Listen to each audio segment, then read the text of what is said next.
Hello everyone, welcome back to the channel. This is your guy Keenan Lambert. I am drunk, okay?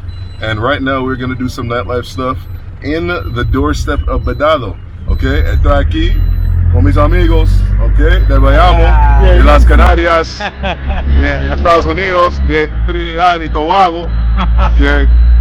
Aquí estamos, vamos a disfrutar la noche, vamos.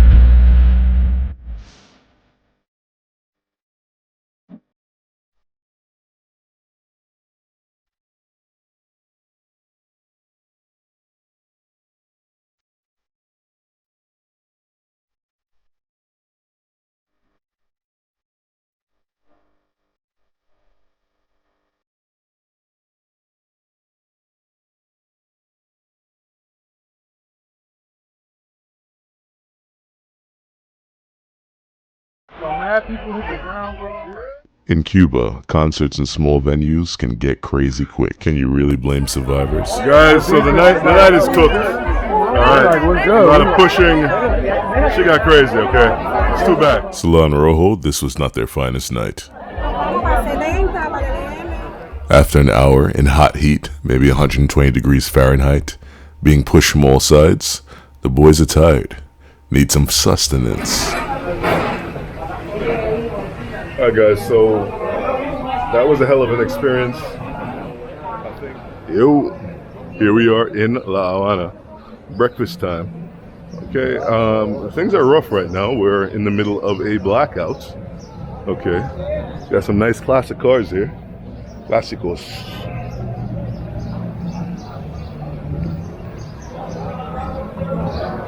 You know, I realize that Cubans, they kind of hate their classic cars. They love them and hate them at the same time. Okay, they prefer to have new, updated 2020 somethings. And the richer Cubans, you see them pass by with them, but the rest of the people ride in colectivos, which are these older vehicles.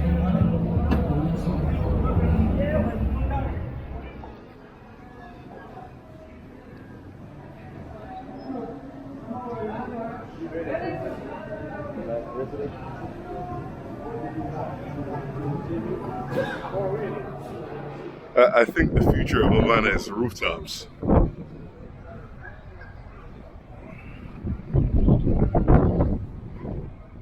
Up top is your own world. You can't smell the interesting scents of Havana. No garbage in the streets, just vibes, you and your people. And of course you can invite some company if you're into that sort of thing. The Hall of Champs is a nice little vibe. Up here the air is fresh. You don't have to dodge landmines and stuff like that. All right, here we are in Techo de Yoel. Okay, you see, it's gonna be a bar soon. You'll see. Invite your people.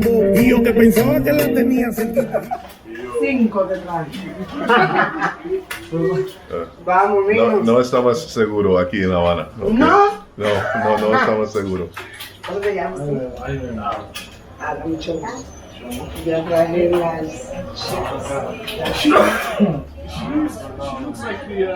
See, this sister's trying to quarterback a situation, but no thank you. I'm a man of Jesus. Nada de cucaracha.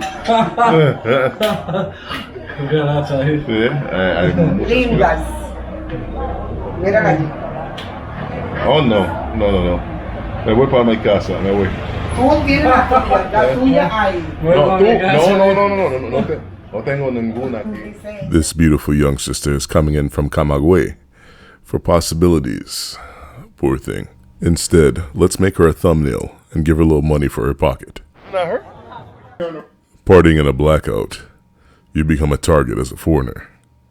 Gotta be smart here. No, it's not her. That's not her.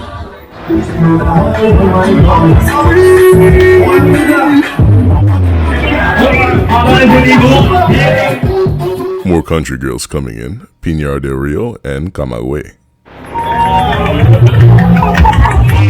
They like to dance and have fun. Proper Cuban girls, as they should be.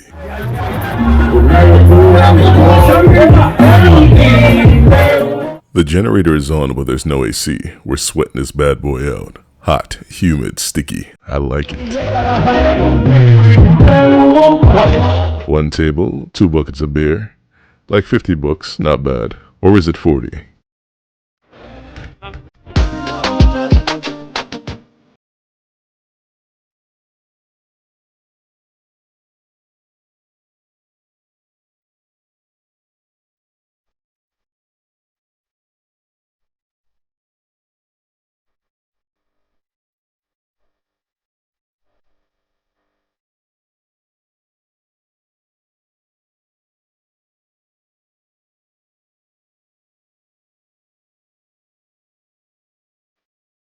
And this is the sister who may have lined me up.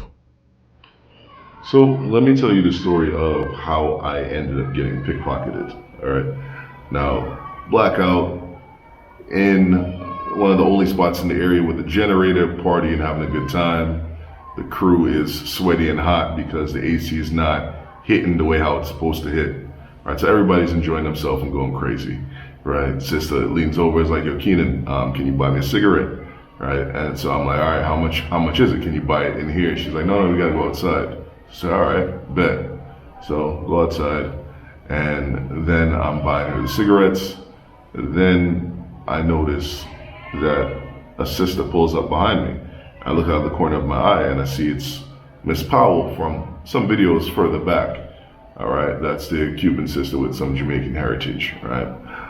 So I buy it, turn around, I greet her, I say hello. She asked me about JD Cubano Worldwide.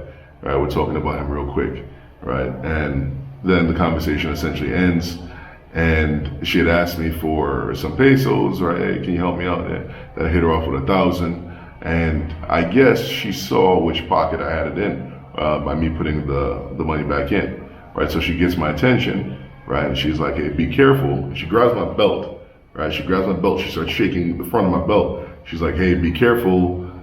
The girls are gonna do something to you." I couldn't exactly hear because I was rather drunk, right? And then in my left pocket, right, I had my wallet and I had the money, right? So the money, I guess, was first, and then maybe my wallet was behind it, or vice versa. So while she's shaking my belt, I guess she reached into my pocket, right, and took out, maybe it was 4 or 5 mil, 4 or 5,000 Cuban pesos is, I don't know, at this point, maybe a good $11, give or take 10, $11. Now, it wasn't a lot of money, but the principle of it, for me, how I grew up, you just don't do ish like that, okay? The effed up part about Cuba is that you can't trust everyone, okay? You can't trust everyone, and even when you think you know somebody, right, there are many times where, you know, they're just used to certain types of behavior, so they're going to go ahead and they're going to do it, right? And they're not going to have that sort of emotional tug, right? Because it's like, damn, I know this person. How can I do something like that to them? No, it doesn't exist in some cases, especially with how down bad the nation is as per the situation, economically speaking. So I say all that to say that you need to go ahead and protect yourself while you're here. Make sure that you're wearing one of these at all times, okay? I went against my own rules and didn't listen, okay? I didn't listen by putting my stuff in here, okay? It's kind of winged it, ended up putting my money, well, keeping US dollars here and then changing out and then keeping the change outside, right? So that one is on me. And there's a silent war between these two young ladies, between red and black. They both want to end up back at my place, but they don't know that I'm a good boy these days. Innocent little small city girl from the country?